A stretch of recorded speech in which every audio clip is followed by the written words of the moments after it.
My name is Valleda Woodhall. I grew up in the little village of Accrington in England, the most amazing little town in my life. It had brooks, it had stone walls, and everything was very rustic. The school itself that I went to was very small. We only had probably 60 students in the school, so it was very tiny, but my teachers were amazing. My mommy, every day she used to bring me, when I came home from school, which I had to walk, she would have cookies and Ovaltine for me. And that was my exciting part of my life because I looked forward to my cookies and my Ovaltine. My daddy's name is Walter Ingham. What a man he was. He was a butcher. And I'll tell you, growing up, I loved to be with him. He would go to the auctions and he would buy sheep and cattle, and then he would take them down the country lane with his dogs and put them in a field to graze. His dogs were amazing. They were border collies and they were black and white.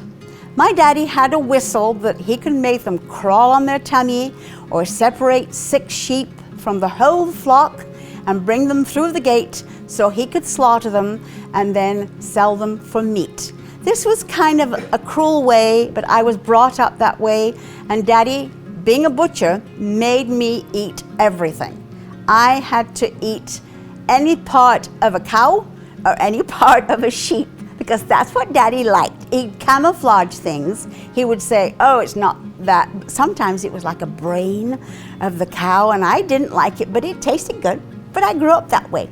Now my mommy, Emmy Ingham, she was wonderful. Little chubby, but wonderful.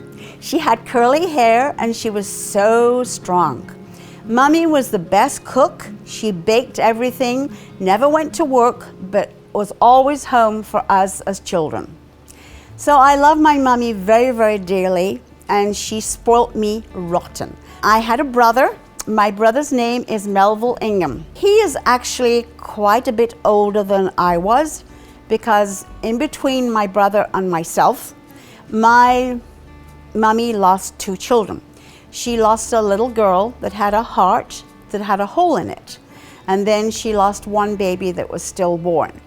So my brother and I really grew up, but we didn't have too much in common because he went to high school when I was just in kindergarten, etc. But I have to tell you a story about going to school. I walked to school every day, and in the winter it was freezing cold. I'm talking about cold. So my mommy put dry mustard in my shoes. Believe it or not, this kept my feet warm because the friction of the mustard would warm my toes. So I had warm shoes to go to school. And that was kind of funny, but I also had yellow socks. They were so yellow, but it was great. My favorite thing was with my mommy and daddy was probably singing. My daddy had a great voice, and every time we would get in the car, we would have singing lessons or singing competitions where we would sing a song and somebody would have to guess what it was. So we did a lot of singing. My grandfather, his name was Ellis Else, he was in the army as when I was a little girl, so I really don't remember much of him.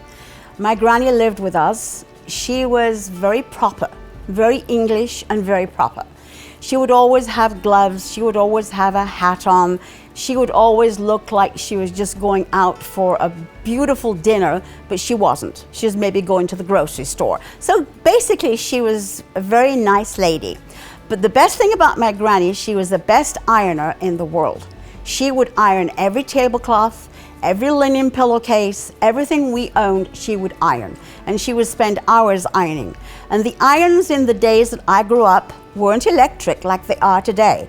They had to be put on a stove and heated up, and then we'd take it off and iron. And then she put the second iron on the stove, and while the first one was heating, the second one was getting ready to iron. So that was my granny. My granny also loved cats. Mommy did not like cats, so it was kind of a problem because she lived with us and she always wanted a cat. But the best thing also of my grandmother was that she had the best flower garden. Flowers in England grow very easily because in England it rains every day. So the flowers are just beautiful and they're colorful and gorgeous. So Granny would have the biggest flower garden in the neighborhood, and I love that because my house was like a Tudor house, so it was kind of black and white with brick, and the flowers would be against the brick, and I tell you, they were a color of magnitude of beautiful, beautiful colors. Now Grandpa, when he came home from the army, he was a coal miner. Coal mining in England was a big profession to be in, and Grandpa was one of the best. Later in life, I was probably 8 years old, and my grandpa stepped over a cart, or how they went down in the mine. He stepped over the chain, and for some reason, the chain started, and my grandpa was dragged to the bottom of the mine. He was very, very ill for probably 2 or 3 days. He couldn't remember anything except his brain was basically gone. But I had a pair of white Mary Jane shoes that were brand new. And I came into his bed and I put my foot on his bed and I said, "Grandpa, look at my shoes." And he said to me, I can never forget it. He looked at me and said, "You have got a brand new pair of shoes with shoelaces." And that was so important to me because that was the last thing I ever heard from my grandpa. He died the next day. The games we had growing up, kind of stupid in a way. We played a lot of hopscotch, and then we had 3 balls, and we would bounce them on the wall like juggling against a wall to make them come back to us. We would also go on like roundabouts in the playground and push them with our feet so we could make them go fast around. We also would play on monkey bars. I love to turn inside out. I love to put my feet on a monkey bar, put my head down, and then turn my body through my hands. That I thought was very clever, and some of the girls couldn't do it, but I could always do it, so that was kind of fun. My brother and I, being so far apart, the only thing I can remember doing with my brother was riding a tandem bike. He would love to go to Blackpool, and Blackpool was probably, I'm guessing, maybe 10 miles from Accrington. Not very far, but we would go on the tandem, and he would be in the front, of course, and I would be in the back. But I would lift my feet off the pedals, so he would have to pedal all by himself, and suddenly he would turn around and go, "Hey, sister, put your feet on the pedals." I'd go, "No, I don't want to." So that was the end of that story. He was a great brother to me, though. He kind of protected me. So if anybody was ever teasing me at school or in the village, he would always protect me. But he was also very mischievous because he would give me mustard and I'd say it was good to eat, and then it would burn me, and I would cry, and then Mommy would scold Melville because he gave me mustard. That wasn't very nice. World War II was when I was growing up. It was very bad. London, Liverpool, Manchester, Birmingham got very heavily bombed. Being in the villages that I was in, my daddy became a constable, where he had to walk the streets at night to make sure every window was blacked out. There could not be a fraction of light anywhere. So he would tap on the door if somebody had a fraction of a light, tell them, "Please make sure your blinds are blacked out." We also had gas masks, and these were atrocious. They were big, ugly things that we had to put on, and we had a cellar in our house that it was like iron, and we would have to go down the steps and sit in the cellar until the bombs were over. Being a long way from Manchester, basically, we never really got bombed. We just heard the bombs, and they were pretty bad. My brother at this time was in the war. He was in World War II as a paratrooper. Mommy used to pray a lot that he would come home, and sometimes we would get notices that maybe he wasn't coming home, but he was always there. But he was a prisoner of war in Germany for 5 days, I believe. I'm not quite sure. And during the prison time, he was very heavily burnt with cigarette butts all down his back. They seared his skin, and he never talked about it much because this was terrible. Then finally, when he came home, he got polio. Polio was a devastating disease in those days, and I can remember His eye came out of his socket, his cheeks was all kind of distorted, almost like a stroke. And the doctor told him he couldn't walk and he couldn't pick up his son. His son was called Gerald, and his son was 3 years old at the time, and said, "Daddy, pick me up." And Melville couldn't pick him up. The doctors told him he would never walk again. He would be an iron lung for the rest of his life. But not knowing my brother, who's very strong-willed, he said no. So what he did, he had Doreen, who was his wife at the time, take him to the edge of the North Sea, and he would swim out against the tide to make him stronger. And probably 6 to 9 months later on in his life, he could walk. And his polio was gone, and he was totally cured. And that was an amazing, amazing blessing, because the doctors said he would never do it, but he did.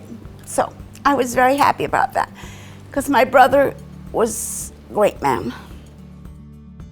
My mommy wanted me to learn the piano and also to dance. The funny thing was that dancing was my love. It wasn't the piano. I would go for my lesson. Her name was Mrs. Houston. And during my lesson, I would have her sit and play concertos and all the wonderful pieces of music while I just flitted around the piano dancing. It was crazy. So when I came home, Mommy would say, "How was your lesson?" I'd say, "Oh, it was great, Mommy. I learned a lot today." But finally, Mrs. Houston called my mother and she said, "You know, Mrs. Ingham, your daughter is not learning very well on the piano. She has me playing during her lesson. All she wants to do is dance." So Mommy thought, well, maybe the piano wasn't for me, so she put me into ballet. Ballet, the most beautiful thing in the world to me at the time. I danced for many, many years. I was in many shows. I was in shows as a little girl, dancing in local talent shows, etc. But my biggest thing was when I finally got my toe shoes, which is like the premiere of dance, they sent me to the Royal Academy. The Royal Academy is in London, by far the best school in the world for ballet. I studied 7 to 10 hours a day, every day. My feet would bleed with being in my toe shoes, and I would put them in surgical spirit to make them harden for the next day's torture. It was exactly torture. But I loved it to the point that nobody can ever tell me that it wasn't worth it. I did learn to sing, but singing again wasn't my preference of the two, like piano. It was there, but the best thing was to dance. Then I graduated with the British Ballet Organization in a solo seal for dance and went into the theater. I was in the theater many years. It was an interesting part of my life because I had some very good leading roles in Bless the Bride was one of the shows I was in. I was basically an ingenue star. I had a lot of great roles. I was in London on the stage. I was at Finsbury Park Empire. I played Princess Balrubador for 6 weeks at Christmas. I was in Catalan Showtime for every summer for 3 years. I was the lead dancer, which was amazing. I loved it. An amazing part of my life. During the meantime, my mummy and daddy decided to move from the north of England, which was always very cold and very wet. So they decided to move to the south of England, and the south coast is probably in England the best weather. If there's any good weather, it's the best. A little bit of sunshine, a little bit of rain, but not like the north. So my mummy and daddy bought a cafe in Worthing, and the cafe was fun. We had homemade baked goods and homemade meals, and during the meantime, down the street from the cafe was a grocery store. I used to go down to the grocery store to buy things from this store just to see John, because he was kind of handsome. And he would cut my bacon, and Mummy would say, "Where have you been?" And I would say, "I've been down to the grocery store," because the grocery store was only probably 100 yards from our cafe. I kind of fell in love with actually John's dog. His dog was amazing. It was the most beautiful collie you've ever seen, just like Lassie. and I would go by the store just to see the collie dog. And then I would peek inside, and suddenly I saw John. And my heart melted because he was kind of good looking. He was really cute. I made more trips down there to see the dog, but also to see John. First time he asked me out for a date, I was nervous because basically I was in London on the stage at the time, and I didn't come home very often, only on weekends. And he came and fell in love with my legs. Believe it or not, he fell in love with my legs. So he came to the show quite often just to see the show because I was there. And finally he asked me out for a date. John asked me to go to Arundel Castle, which is a beautiful castle in England, and you can't envision it. It's for the young conservatives, which is like similar to the Republicans over here. He asked me out on this date. I at first thought no, but he was kind of handsome. So I thought, well, maybe I should go on the date. So I said yes, I'd love to go. So he took me to Arundel Castle, and it was a very, very special event. It was a beautiful ball. We all dressed up, and I can remember my daddy, he bought me the most gorgeous polka dot dress. It was white dress with big black polka dots all over it, and I felt like $1 million going to the ball. I should say £1 million going to the ball with John. And he was the best date I ever went on because he was kind and loving, and he still is today. John in those days had a very bad impediment in his speech, and I loved him more because he had it. It was different to anybody else, and I fell in love with him. I fell in love with him after being in love with his dog for many, many, many months. His dog was my first attraction, but then I fell in love with John. We went on many, many dates, and one night we got stuck in the sand. We went on the beach in his little car, and we got stuck in the sand, and it was kind of embarrassing in a way, but he got out of the car and put blankets under the wheel, and I couldn't drive. I didn't know how to drive because in England ladies didn't drive very much. So I put my foot on the right pedal, amazingly enough, and I went bumping down the sand, and John was following me, yelling behind, stop. Finally, I put my foot on the brake. Now in England there's an accelerator and a brake and a clutch. And I didn't know any one of them, but luckily enough, I put my foot on the right one, which was the brake. So that was good. So we dated for quite a bit. We dated, and then John would come to see me in all the shows. And John would always make a point of coming, whether it was in Wales or it was in Margate, any place I was starring in, John would be there. We used to call him a stage door Johnny. That's what they were called, because they were always there waiting at the stage door when I came out. So for many, many months he dated me. Then suddenly John got asked to come to America, and my heart would break because I thought I would never see him again because all the movie stars are over here. And I thought, oh, he's gone to America and I will be left here in England, abandoned, because I thought I loved him so much, but I thought he would find somebody else. But he didn't. He kept me. So that was happy. I was so happy about that. I was on the stage in Margate, and I was dancing to Somewhere Over the Rainbow. We had an orchestra in the pit, and I was doing this beautiful dance routine. The call boys came in the wings of the theater and put on the blackboard, telephone call for you from California. Only person I knew in California was John. So I forgot my dance totally. I couldn't remember a step.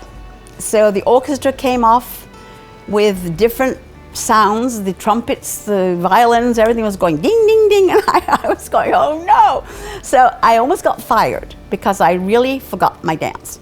But then when the producers knew that I had a call from California, they knew that it was John calling me to come over and marry him. He asked me to marry him, and I hung up on him. I can remember to this day that I was so excited, I didn't know what to say or what to think, but John had asked me to marry him. I was scared to death because I knew that Mommy and Daddy wouldn't like me coming to America. So what I did, I went home that weekend and I said that John had asked me to marry him. Daddy was furious. Daddy said, "You're not going to America because you're my daughter and I want you to stay here." So during the meantime, I said, well, he loves me and I love him, so I'm going. But Daddy offered me a wardrobe of Jaeger clothes. Now I'm talking, Jaeger clothing in England is the Cadillac of clothing.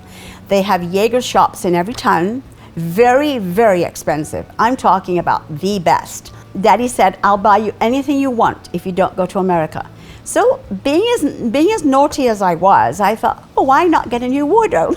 so I said, okay, Daddy, buy me a wardrobe. So Daddy went out and bought me the most gorgeous clothing I've ever seen, coats and three-piece suits and everything that I wanted. So, but then I was still in the back of my mind going to America to marry John. But that's beside the point. So he took me and bought me all the lovely, lovely things, and I was so excited about that. And but then John was in the back of my heart, and I thought, I've got to go to America and marry him.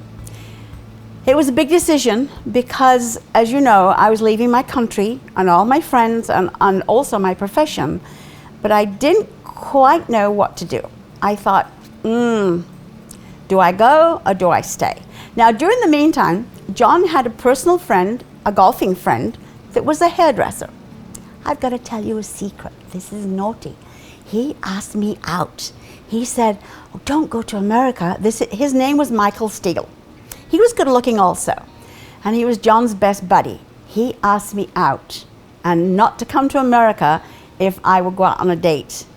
And I said, no, John is the man I love and I'm going to marry.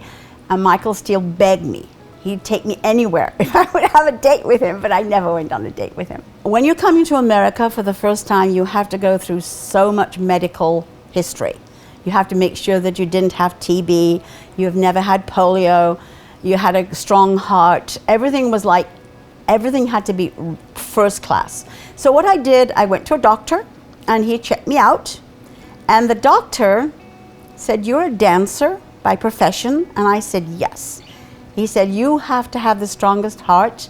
You don't have to have any heart tests or anything because of what my profession was." So I was very fortunate in that respect. I passed with flying colors. So it took me 6 months to get a visa to come over here. I came over on a Trans World Airline 4-propeller jet. This plane was my first plane ride in my life. I was petrified. I thought, no way am I going to go to America. So anyhow, when I got to America, first of all, we came down in Winnipeg. It was freezing cold because the plane had to refuel. And it was freezing cold on the airstrip when we had to get off the plane, because in those days they didn't refuel with you on the plane. So we got off the plane, had the best bacon and eggs for breakfast. It was good. And they refueled the plane and we got back on. So then the next stop was San Francisco, where John was in the golfing business in San Francisco. We arrived on time, but I had a catastrophe. When I stepped off the plane, my umbrella, I was in a beautiful white mohair suit that Daddy had bought me with a royal blue coat. Beautiful, beautiful coat. With a white and royal blue umbrella, which I still have today. It's in my garage outside. I still have that same umbrella that tripped me down the plane. I fell from the top to the bottom of the plane. I cut my shins quite badly, so they had to take me and put me and have stitches in my legs. John thought I wasn't on the plane because he was waiting in another part of the airport, and it was quite a while before I got to see him. So finally I got to see him, and I sent a telegram home to my mommy and daddy, and I said, "I've arrived in America with a bang." And they thought I had crashed because there was no communication with telephones. There was no communication with anything but telegrams. So I just said, "I've arrived with a bang. Too bad." I came to Merced, California, where John was the golf professional there at the country club. Now, in America, you are crazy people. You give showers for weddings and showers for baby showers. The club was going to give John a shower. So I was staying with the Duffus family, and they said, Valleda, tomorrow we're going to have a shower at the club. And I literally thought I was going to get my hair wet. So I said, I don't want to get my hair wet. I don't like showers, I like baths. So it was so funny. So anyhow, they said, no, it's a wedding shower of gifts. So I thought, oh my gosh, this is amazing.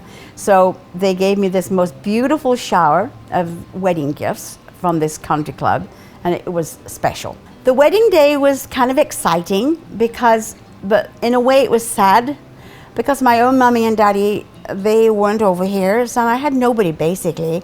I had John, of course, who I dearly, dearly loved and came to marry. And we had a lot of strangers that I'd only been known for maybe a week or 10 days, because I stayed with the Duffuses, and they had chosen a best man for John, and they had chosen another lady that I just got to meet to be my maid of honor. So basically I was a lonely person, but in a way I was very happy, because John really loved me and wanted me, so that was the main thing of my life. The wedding day came, it was a beautiful day, and we were married in the Methodist Church in Merced, California. But John forgot the wedding certificate, the marriage license. So guess what? He had to go back and get it, and the wedding was delayed probably 15-20 minutes. I was a nervous wreck. Daddy had bought me a lovely wedding dress for over here, but again, they were not here, so it was sad in a way. But anyhow, we had a lovely little wedding. It was beautiful, and the day was lovely, and then we had a nice dinner afterwards at the reception. But after that, we decided to go to Pebble Beach on our honeymoon. We stopped at a motel on the way into Pebble Beach for the first night. This was something else to be desired. Oh my goodness. I was in the passenger seat. John got out of the car and went in to check us in. But during the meantime, the car started to roll backwards way. I did not know how to drive. I've never driven in my life.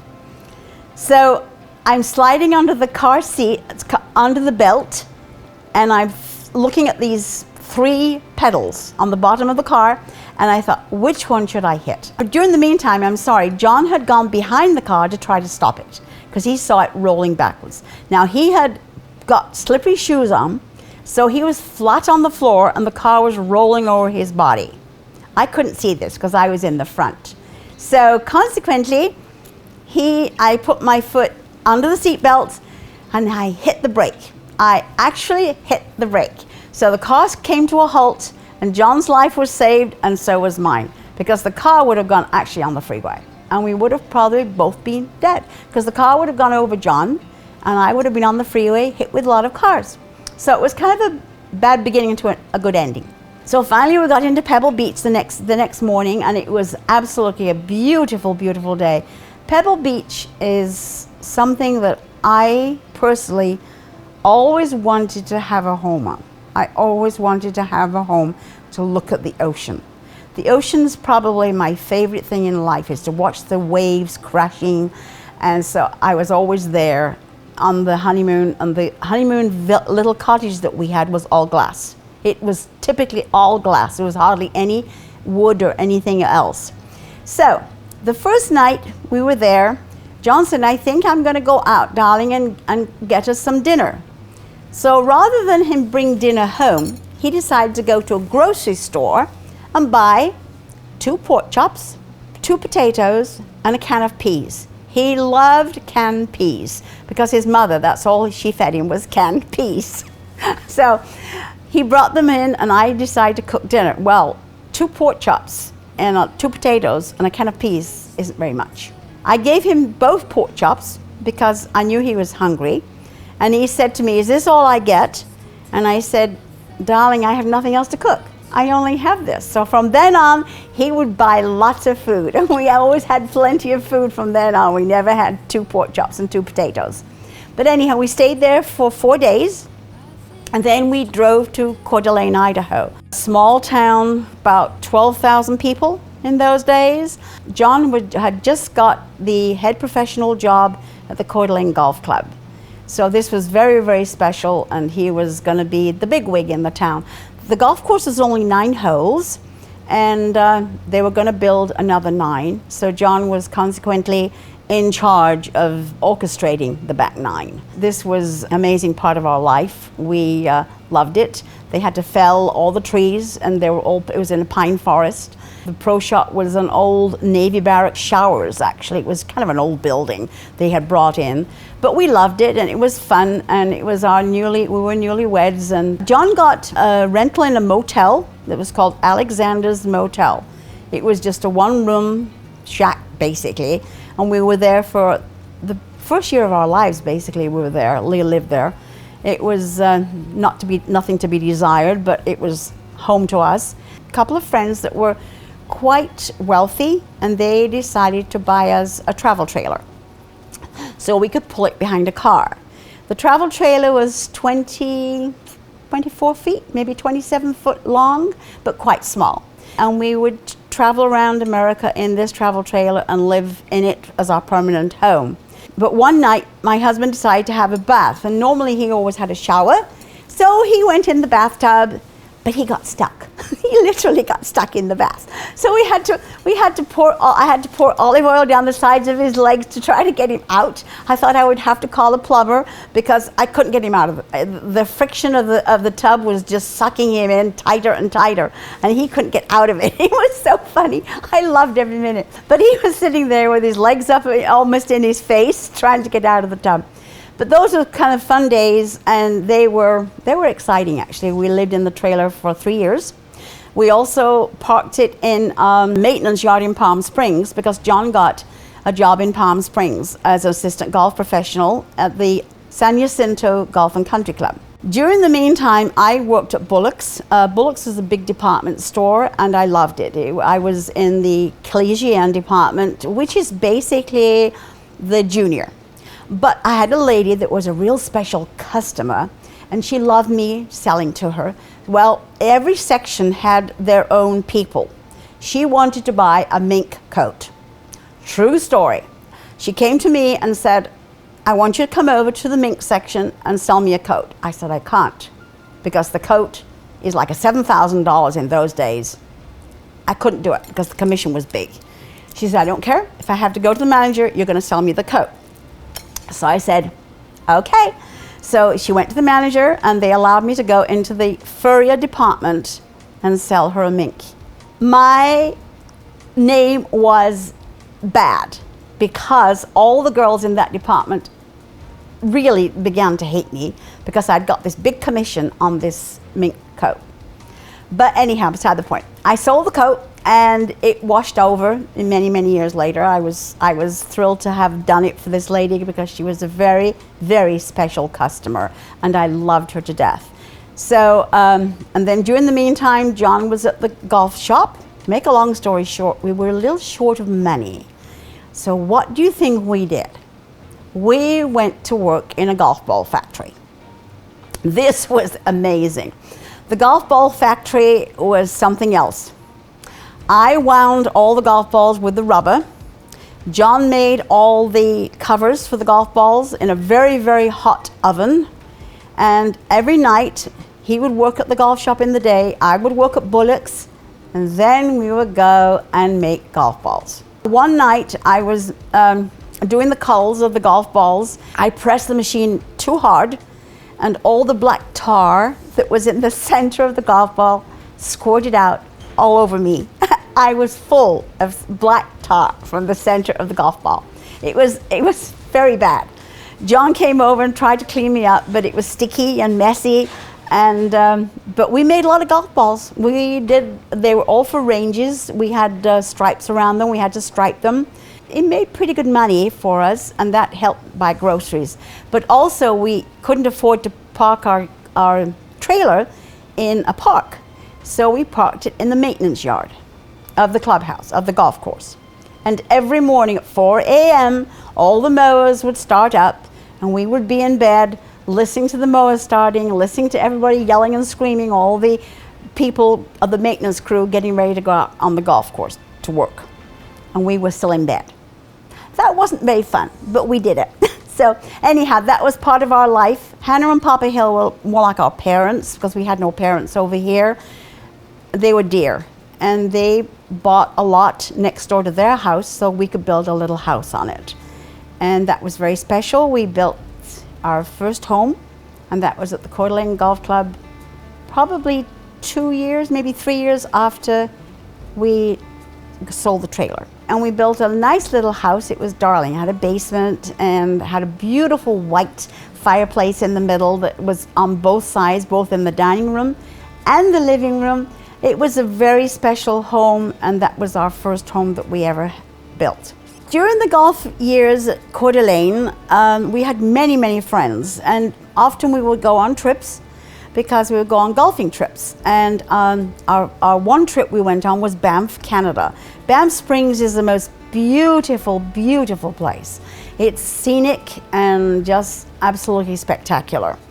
Anyhow, we went up there with many, many couples to play golf. We had a wonderful, wonderful time. But when we came back from Canada, I found out I was pregnant. I was so excited because we're gonna have my first baby, and that would be a blessing in disguise, basically, because I always wanted to have children. Went through my pregnancy for as usual, and I was sick the whole time. I threw up every meal. Breakfast, lunch, and dinner. Every meal went out. I would go in the car and have a brown bag and say, John, stop the car, I've got to throw up. So that was the way it was. But 3 weeks before I delivered the baby, I felt 2 bumps in my tummy that were too close to be a head and a bottom. So I said to the doctor, I think this baby's too tiny, it can't possibly be a baby. So in those days, they didn't have ultrasound and the things they have today. So he sent me in for an x-ray. I had an x-ray, and sure enough, there was 2 babies, not one. And the 2 babies, it was so exciting. So he told me, he says, you're gonna have twins. And I go, oh my gosh. The club had just given me a shower, a beautiful baby shower, and bought me the most incredible gifts. So they all went out and bought me the identical things, so I got 2 of everything. 2 bassinets, 2 sets of clothing, everything was in 2s, which I thought was amazing. So first of all, I wanted to have 2 little girls. I'll be honest, I wanted 2 little girls. So I was kind of scared because we didn't know what sex I was having. I was sitting at home bigger than a barge, because I was really big with twins. In fact, I could sit a dinner plate on my tummy. I was that big. And suddenly I felt my water break, and I went next door to Papa Hill and I said, Papa, my water's broken. And he didn't think it was the baby. He called a plumber.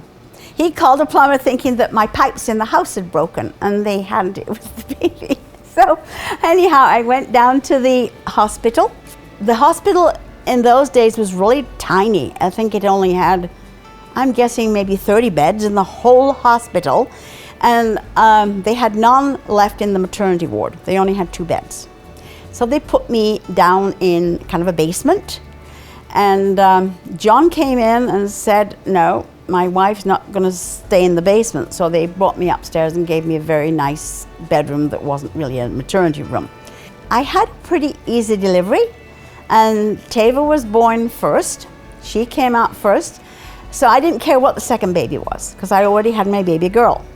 But then Ty came out, and he was the handsome. Oh my gosh, he was so good looking. And poor little Tava had been sat on in my tummy for probably a month, and she was all squished up.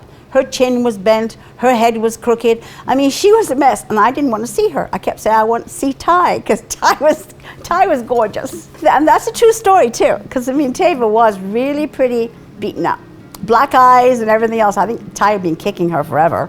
So we had the twins, and the twins were my joy, because I had been married probably 5 years, almost 6 years before I got pregnant. And then I found I was having the twins. It was like, oh my gosh, I couldn't expect anything more. I was blessed. blessed in a way that no mother could be, because in the days I had the twins, they were rare.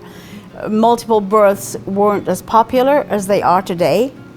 They were both really, really good babies. I mean, I'm just saying that as a mother, but they were unbelievably awesome. I could take them to like a Tupperware party.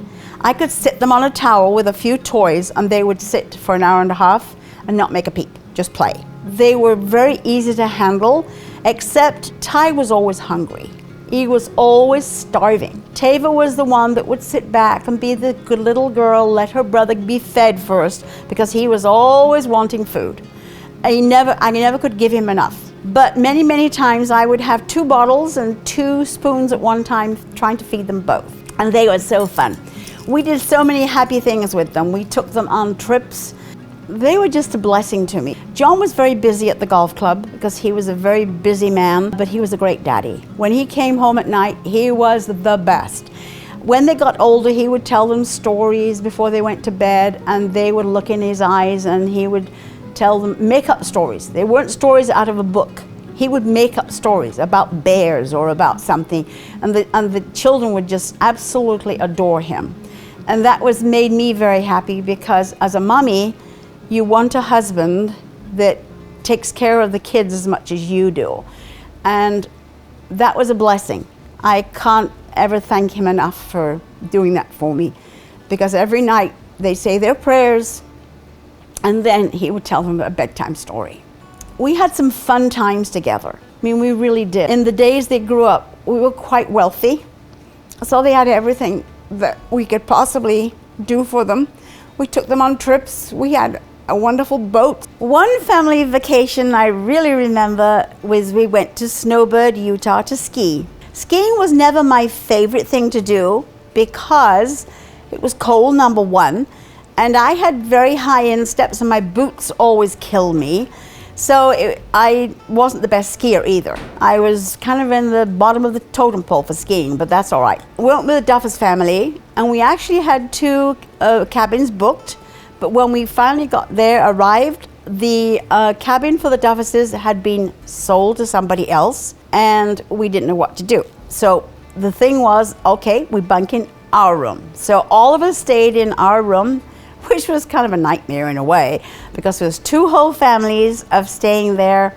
But in the mornings, it was terrible to get dressed, because we all had to get dressed in the same one little cabin, and it wasn't much fun because we all needed to use the bathroom, and it was kind of a nightmare in a way, but it was okay. We managed it. Many, many times on ski trips, this is what I would do.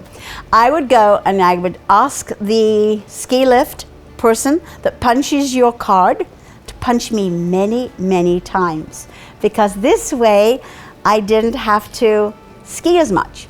They thought I'd been down the mountain 6 times, but maybe only I'd skied once, because I'd go in the lodge and read a book while they were skiing, and that was fine with me. I had the best ski outfits that money could buy.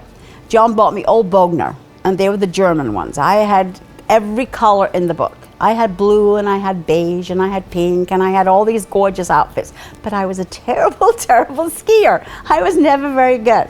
The kids were good, my husband was great, but it wasn't my favorite pastime. And one year we went to Snowbird to ski, and guess who was on there? Robert Redford was there, the movie star. He was there in the same lift as we were.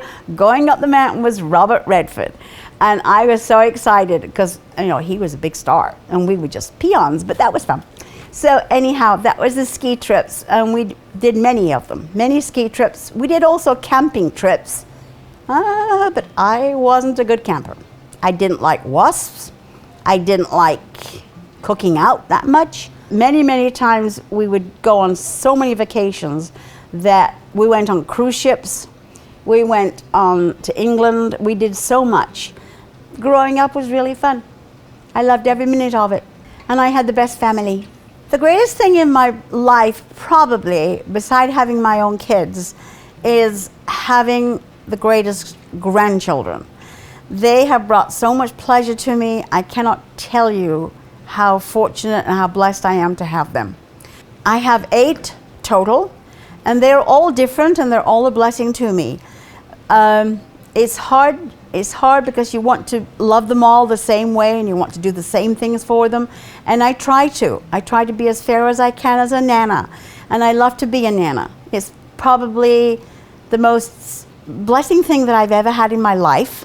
Also, to be a great nana, then I'm going to be doubly blessed because I'm going to have another little baby to huddle and cuddle. Amazingly enough, over the years, I've always been a Methodist, and I've always been to the Methodist church forever. My children became LDS Mormons when they were in high school. They looked into it and loved it. I have had many chances to become converted to Mormonism, but for some reason haven't done it. But when my grandchildren talk to me and look at me and ask me questions, I kind of want to know, why haven't I done that? Why haven't I pursued it? But I still didn't really know. So basically what I did, I went to the Gilbert Temple open house that was beautiful, and I questioned a lot of things when I was in there, and it was just like, I can't describe it. I just can't describe it. It just took my breath away. When I came out of there, I was kind of a little bit perplexed because I knew in my heart that I wasn't ever going to be there again. The missionaries were here in town in Gilbert, and they didn't have many people to actually practice on because of the area is full of Mormons, and that's wonderful. So Kent came to me one day and said to me, Valleda, would you be kind enough to let the missionaries practice on you? I said, oh, I guess so. Why not? We had a couple of missionaries that taught us first, but then a young man came, a second set of missionaries. I'm not sure, but his name was Elder Sant. This young man changed my life.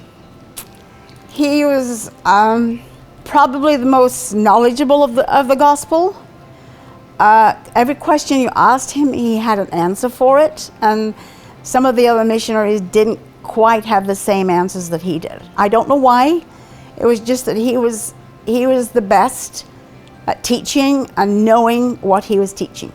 I wanted to be a part of it. I wanted to become a part of that LDS church, but I didn't quite know exactly what I wanted to do.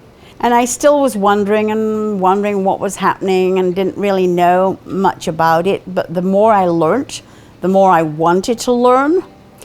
And it became evident that I had to pray about it. And I prayed, and I got a lot of answers that way, saying, this you should really search into. But Trelawney was my go-to girl. She's the girl that I know loves me with all her heart. And she was the one that I think really said the biggest prayer to Heavenly Father to get me to become a Mormon. I really do. The decision was, after many, many lessons, that I was going to become baptized. The day came, and I was frightened. I was petrified. I'm not very good at doing things that I don't know how to do. When I saw the water, and I'm petrified of water because I don't swim, Tava and Trelawney, my darling daughter and granddaughter, took me in the bathroom, and they said a prayer that I would be okay. Still said to myself, no, I'm not going in that water. No way, I'm not going in. So Trennan was my grandson that was going to baptize me, and for some reason, something calm came over me. It was like a calmness that I've never felt. I decided to get baptized, and it was the best thing of my life.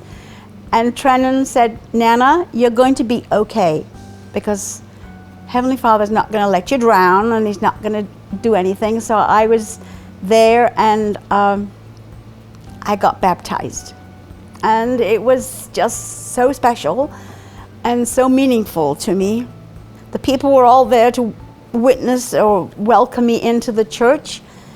And for a long time now, just over a couple of years, I've been blessed with many things, many, many things.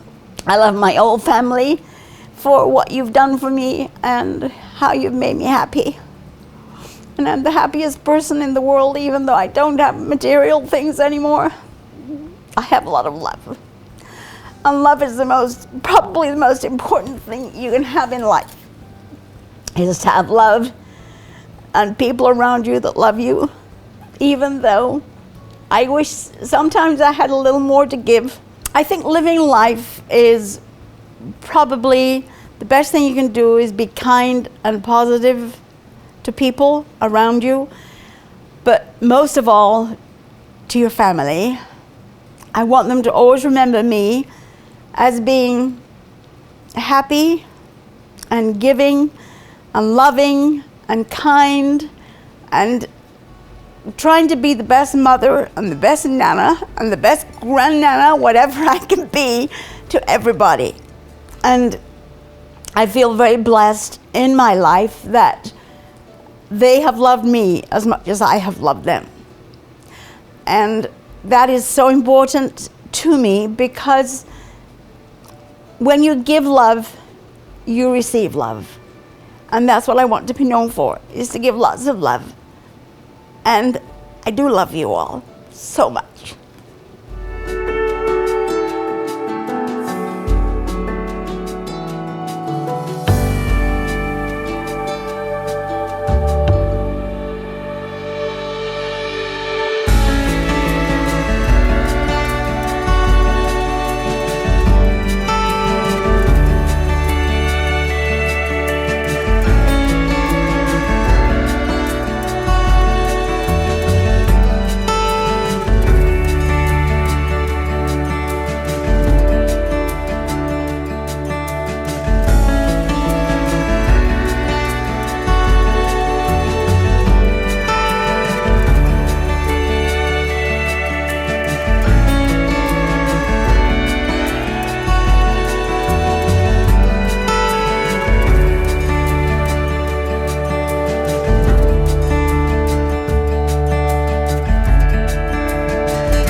This is stupid. I don't like history, and I don't like this at all. It's not history, it's your life. I don't like it. I don't like it. I don't know what I did. Okay. Lucas, let me go home. Okay.